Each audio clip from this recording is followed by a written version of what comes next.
Section 1. You will hear a woman and a man talking about their work at a library. First, you have some time to look at questions 1 to 5.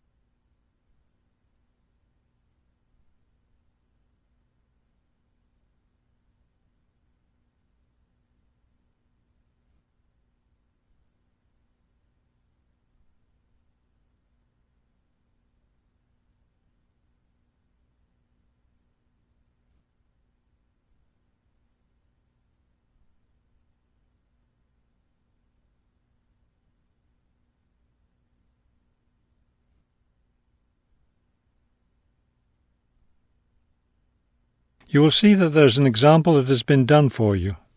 On this occasion only, the conversation relating to this will be played first. Hello, I'm Mrs. Phillips, the head librarian. You're the new library assistant, aren't you? Yes, I'm Robert Haskell, but please call me Bob.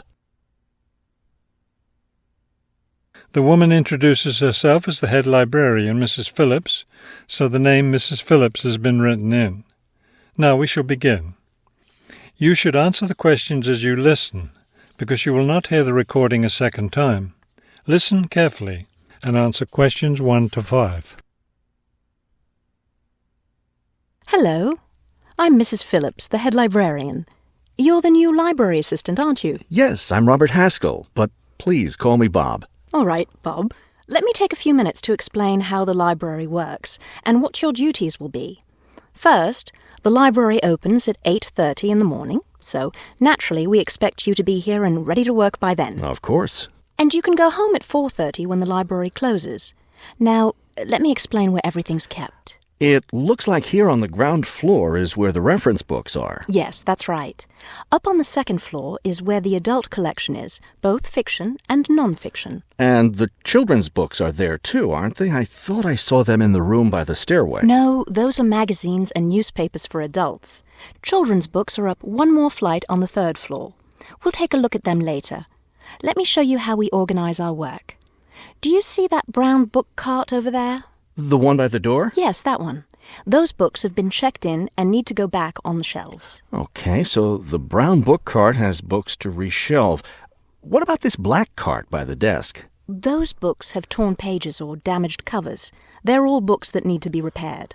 Okay, I know how to do a lot of that. I'm pretty good at mending torn pages and covers. That's great, because we really need help with that. And that white cart in the corner, what are those books for? Those are old books that we've taken off the shelves to make room for new ones. We sell them as used books to raise money for the library. So they're all ready to sell? Yes, that's right.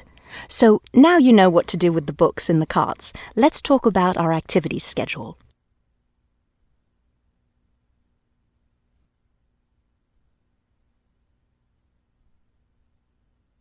Now listen and answer questions 6 to 10. I understand this library has a number of interesting activities every week. Yes, our activities are quite popular. The most popular one is story time for the children. Do a lot of children show up for that? Yes, a good many. It takes place in the children's room on Thursday mornings at 11. Isn't there a family movie night too? Yes, but it's not at night anymore.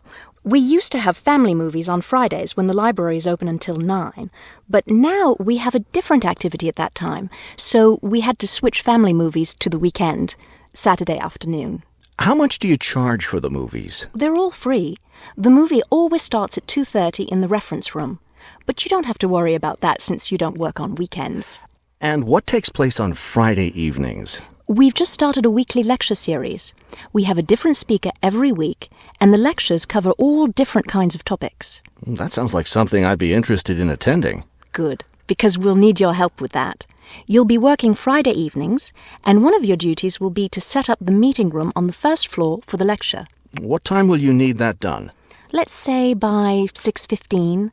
The lecture starts at 6:30, and the room needs to be ready well ahead of time. A lot of people arrive early. Maybe I should have the room ready by 6? That wouldn't be a bad idea. Okay, why don't I take you upstairs and show you the rest of the collection? That is the end of section 1. You now have half a minute to check your answers.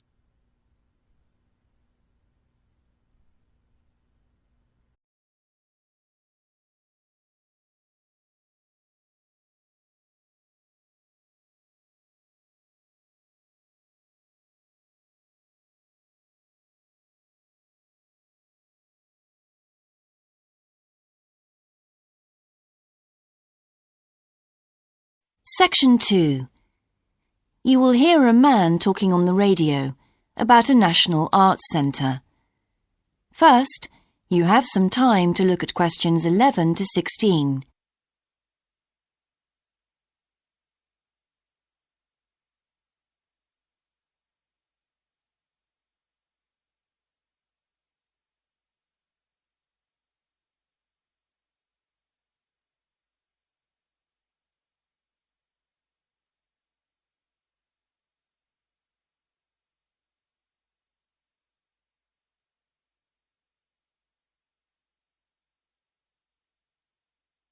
Now listen carefully and answer questions 11 to 16.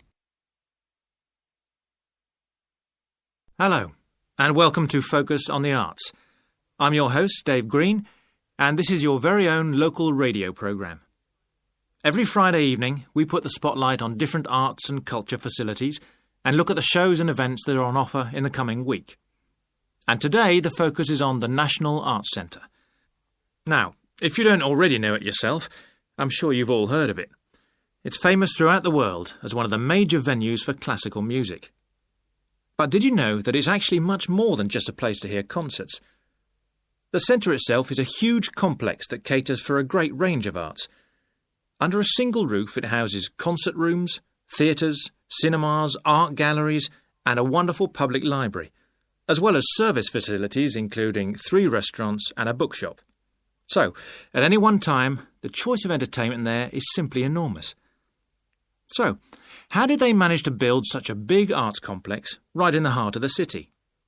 Well, the area was completely destroyed by bombs during the war in 1940. So the opportunity was taken to create a cultural centre that would be what they called the city's gift to the nation. Of course, it took a while for such a big project to get started, but it was planned in the 60s, built in the 70s, and eventually opened to the public in 1983. Ever since then, it has proved to be a great success. It's not privately owned, like many arts centres, but is still in public hands. It's run by the City Council. Both our National Symphony Orchestra and National Theatre Company were involved in the planning of the project, and they're now based there, giving regular performances every week. And as the centre is open 363 days of the year, there are plenty of performances to choose from. Before you hear the rest of the broadcast, you have some time to look at questions 17 to 20.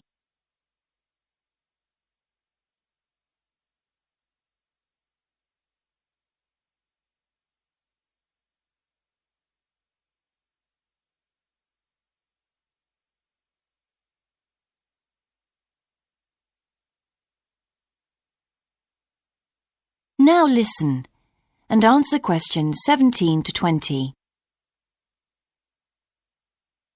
So, to give you some idea of what's on, and to help you choose from the many possibilities, we've made a selection of the star attractions. If you're interested in classical music, then we recommend you go along to the National on either Monday or Tuesday evening at 7:30 for a spectacular production of the Magic Flute, probably the most popular of all Mozart's operas. It's in the Garden Hall, and tickets start at only £8, but you'll have to be early if you want to get them that cheap. And remember, it's only on for those 2 evenings. For those more interested in the cinema, you might like to see the new Canadian film, which is showing on Wednesday evening at 8 p.m. in Cinema 2, and that's called 3 Lives. It's had fantastic reviews, and tickets cost just £4.50, which is a reduction on the usual price of £5.50. So, it's really good value, especially for such a great movie. But you can see the centre's main attraction at the weekend, because on Saturday and Sunday, 11 a.m. to 10 p.m, they're showing a wonderful new exhibition that hasn't been seen anywhere else in Europe yet. It's a collection of Chinese art called Faces of China. That's in Gallery 1, and it has some really fascinating paintings and sculptures by leading artists from all over China. And the good news is that it's completely free, so don't miss it. So why not go along to the National Arts Centre next week for one or all of these great events? And you can always pick up a programme and check out all the other performances and exhibitions on offer, or coming soon, on almost every day of the year. Next week, we'll be looking at the new Museum of Science. That is the end of section 2. You now have half a minute to check your answers.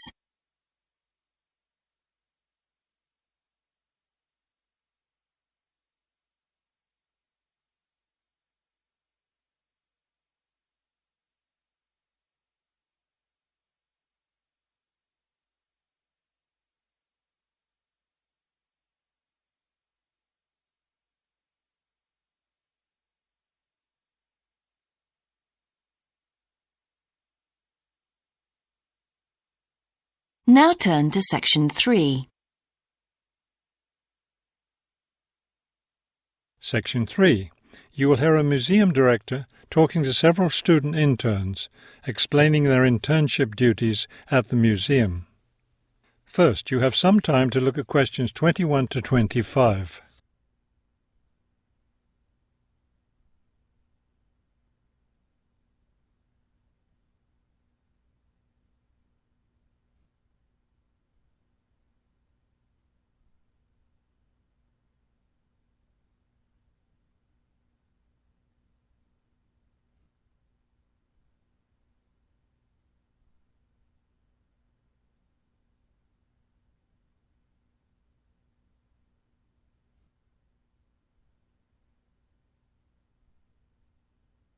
As you listen to the first part of the conversation, answer questions 21 to 25. Welcome to the City Museum of Art. I'm Dr. Shirley Johnson, the director of the museum's internship program. Today, I'll be giving you an orientation to the museum and our museum administrator's internship program. Will we get a chance to tour the museum today? Yes, we'll start right now with a tour of the building. We'll skip the basement. Most of that part of the building is devoted to art conservation, which won't be part of your internship. Let's begin here on the ground floor with the museum offices. I guess this is where we'll be spending most of our time, helping with the office work. You'll spend some time working in here so you can learn what the administrative duties involve. But you'll also get a chance to experience all aspects of museum work. This room in here is the Museum Tours office. I'm interested in that. I'd really like to help out with the tours. That's great, because you'll all have a chance to lead some tours and maybe even to develop a tour of your own, too. Let's go up to the second floor now. This is the boardroom in here, isn't it? Will we get to go to board meetings? Only members of the board of directors attend those. Now, back here behind the galleries are the classrooms. You're all welcome to attend any class you want at no charge. But we won't be teaching any, will we? No, the staff of the education department is responsible for that. Let's move up to the third floor now and the research department. Each of you will spend some time working in here. Great. I'd like to help with the research. We're working on some very interesting research projects right now. Also, as an extension of your research work, you'll probably contribute to some of the museum's brochures. I'm looking forward to that. I like writing about art. Another thing I've been hoping to be able to do is meet some artists. You're in luck then. We've planned a reception for the first day of your internship, and you'll have the chance to meet several local artists then. Before you hear the rest of the conversation, you have some time to look at questions 26 to 30.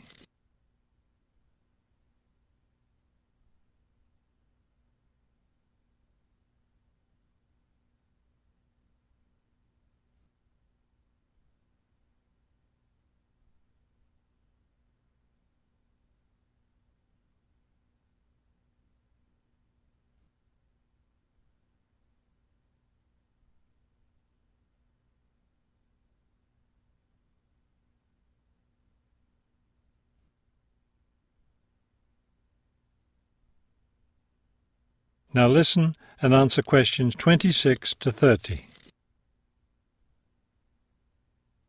Could you give us a little background of the museum?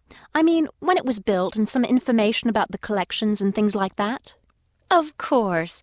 The main part of the museum was built in 1895 with a combination of public and private funds. The new wing was built 60 years later with a donation from the Rhinebeck family. That part of the museum was built for the modern art collection, wasn't it? Yes, it was.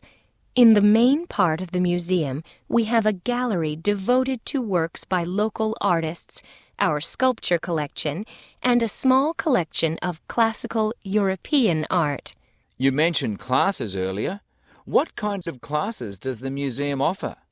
In our adult education program, we offer a series of art history classes, and for children, we have a program of arts and crafts workshops. You can get a brochure from the office that will give you more information. I saw a lot of chairs set up in the main hall. What are those for? Those are there for tonight's musical performance. We offer a weekly concert series during the fall and winter, and of course, all of you are welcome to attend. Now, if there are no more questions, let's step into my office and I'll show you your schedules.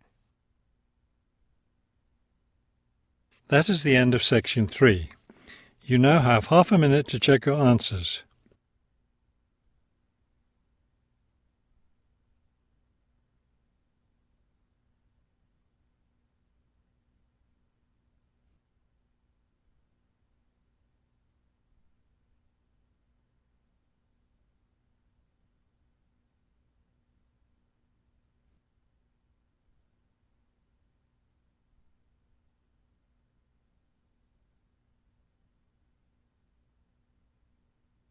Now turn to section 4.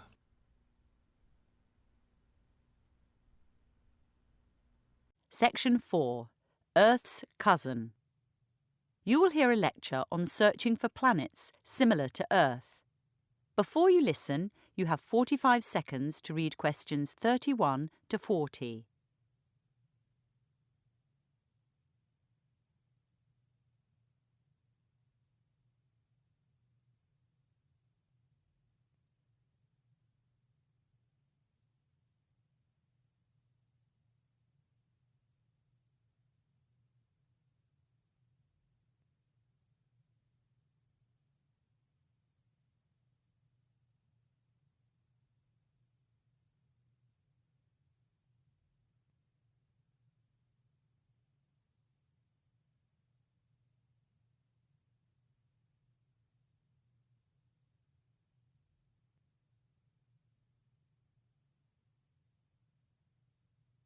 For hundreds of years, people have wondered whether other planets could sustain human life.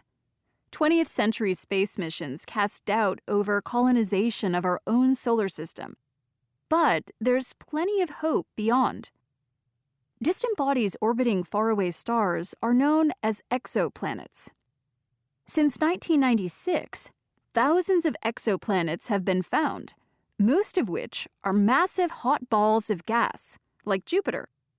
However, a new U.S. mission is focusing on smaller planets, 1/2 to twice the size of Earth.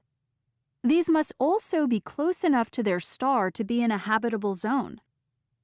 Today, I'd like to discuss NASA's Kepler mission, which began in 2009 and is ongoing. But first, who was Kepler? Well, Johannes Kepler lived from 1571 to 1630 mostly in what is now Germany. He was a physicist, astronomer, and optician.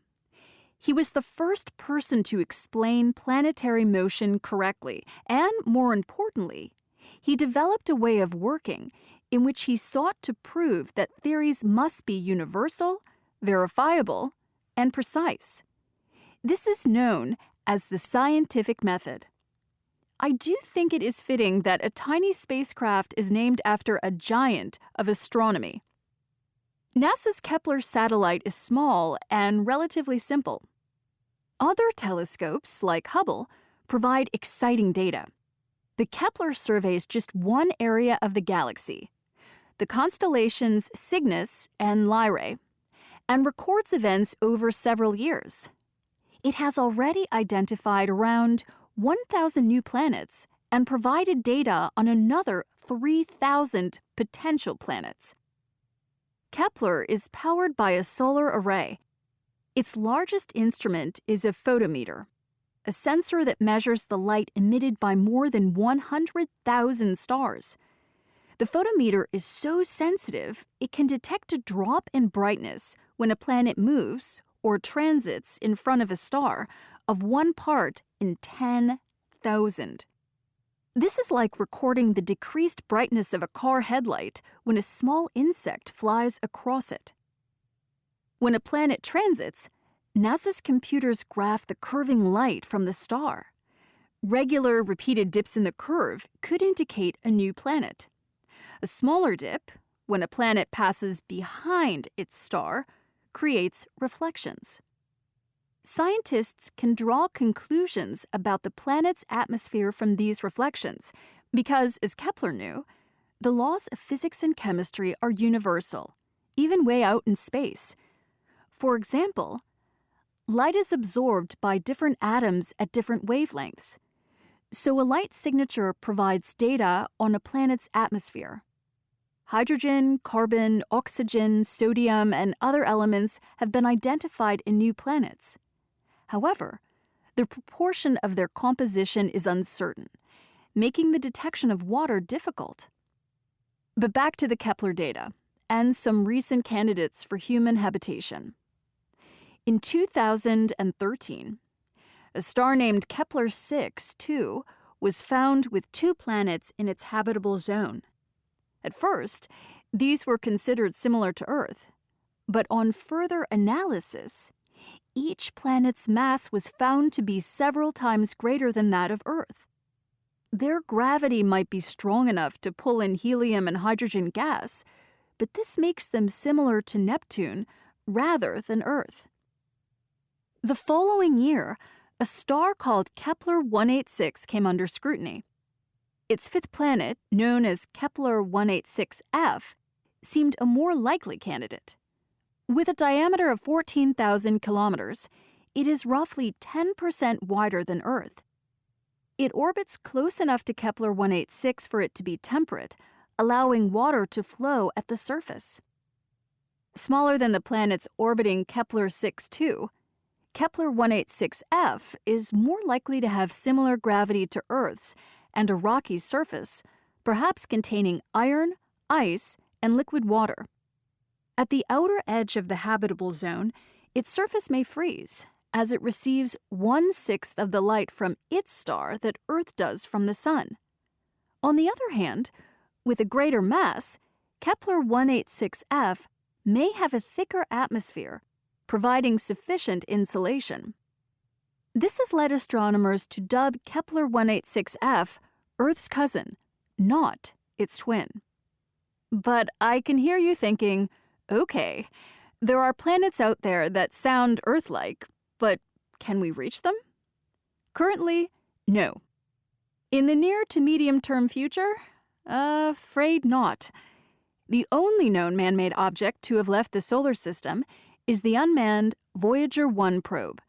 This happened in late 2013, and it had taken 37 years to travel from Earth. Voyager travels at around 61,000 kilometers per hour.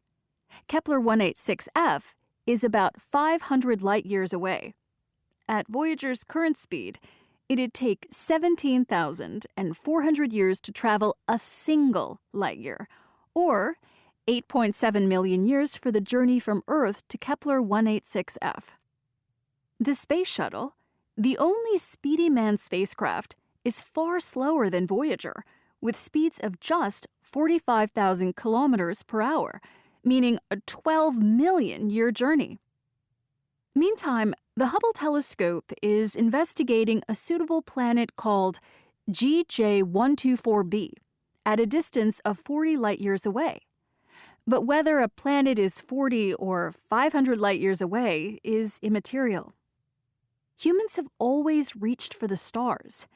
Kepler the man and Kepler the spacecraft have raised the possibility of human habitation. Only our transport remains primitive. That is the end of the listening test. You now have 10 minutes to transfer your answers to your answer sheet.